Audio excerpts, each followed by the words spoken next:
રાજકોટ શહેરમાં આવેલ જંગલેશ્વર વિસ્તારનું આપ જે ચર્ચા કરી એ દબાણ હટાવવાની જે કામગીરી છે એમાં આજે અમારે આપને એ જણાવીએ કે 700થી વધારે મકાનો ને અમે અમારા સહાય અલગ અલગ એટલે કે ટ્રેક્ટર્સ મશીનરીને એમાં હેલ્પ પણ કરી અને લોકોએ જાતે પણ કર્યું. 700થી વધારે આવાસ હાલ ખાલી થઈ ચૂક્યા છે, જેને હવે અમે ડિમોલિશન લોકો ત્યાંથી બહાર નીકળી ગયા છે. ડિમોલિશન એનું હાથ ધરવામાં ચાલુ થઈ રહ્યું છે. બીજા પણ ધીમે ધીમે ગ્રેજ્યુઅલી થઈ રહ્યા છે. ઇલેક્ટ્રિસિટીનું ડિસ્કનેક્શનની કામગીરી આજ સવારથી ચાલી રહી છે, તો એમાં પણ એક સારા નંબરમાં અમે ઇલેક્ટ્રિસિટી પણ ડિસ્કનેક્ટ કરી ચૂક્યા છીએ.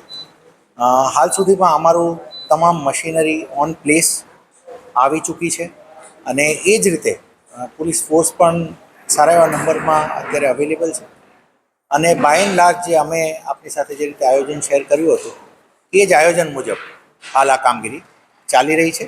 હું ફરીથી જણાવું છું કે 700થી વધારે મકાનો એટલે કે જે અમારો 1498નો જે આવાસનો ટાર્ગેટ હતો, જે ઘરોનો ટાર્ગેટ હતો, એની સામે 700થી વધારે ઘરો હવે હાલ અમે ડિમોલિશન સ્ટેજમાં આવી ગયા કહેવાય, કેમ કે હવે ત્યાં કોઈ માણસો છે નહીં.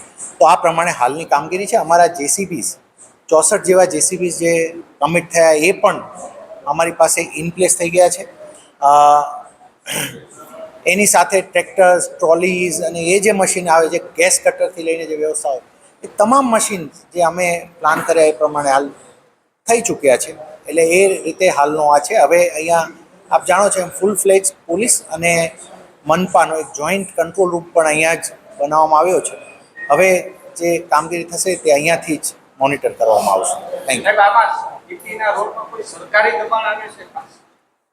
નહીં, ટીપીનો રોડ અને સરકારી બે અલગ થાય. ટીપીનો રોડ એટલે કે જે બધા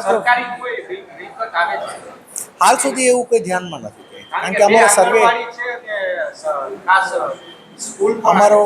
અમારો સર્વે છે ત્યાં સુધી હજી કોઈ ટીપીના રોડમાં જણાતી નથી, પણ કોઈ પણ જે બિલ્ડિંગ્સ આવતી જશે એમ જોતા જઈશું, પણ હાલના સ્ટેજે અમને નથી જણાતું. સર, આ કામગીરી ક્યારે સ્ટાર્ટ કરવામાં આવશે ને કેટલો ટાઈમ?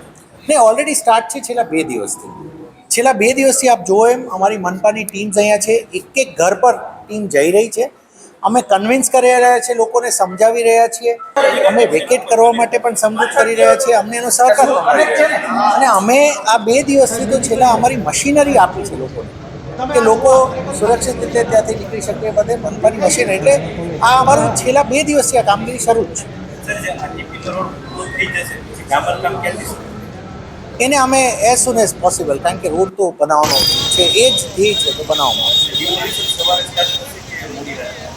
એ હવે ચાલુ થશે બધું છે, કારણ કે મેં આપને કીધું કે વી આર નાઉ ફ્રી, કેમ કે હવે જેમ ઘર ખાલી થતા જાય છે અમારી માટે હવે ફ્રી સ્પેસ છે.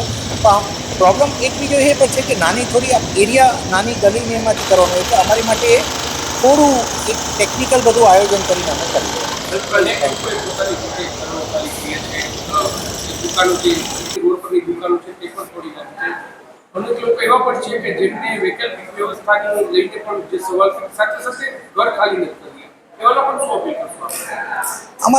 અમે આપને જેમ જણાવ્યું કે ખૂબ આ બાબતમાં બધાને જાણ થઈ છે, બધા સાથે ખૂબ, એટલે મને એ વસ્તુ હું આપને કહી શકું કે અમારા એફર્ટ્સ અમે સારા એવા કર્યા છે કે લોકો સુધી જઈ અને સમજૂત કરીએ કે આ દબાણ છે, આ દબાણ હટાવવાનું. એનું આ રિઝલ્ટ પણ છે. આપણે જાણીએ કે આજના દિવસે આપણે 700+ આવાસીસ આજે એ ખાલી થયા છે, તો ક્યાંક ને ક્યાંક અમે જે કન્વિન્સ કરી રહ્યા છીએ ઇટ ઇઝ વર્થ ઇટ.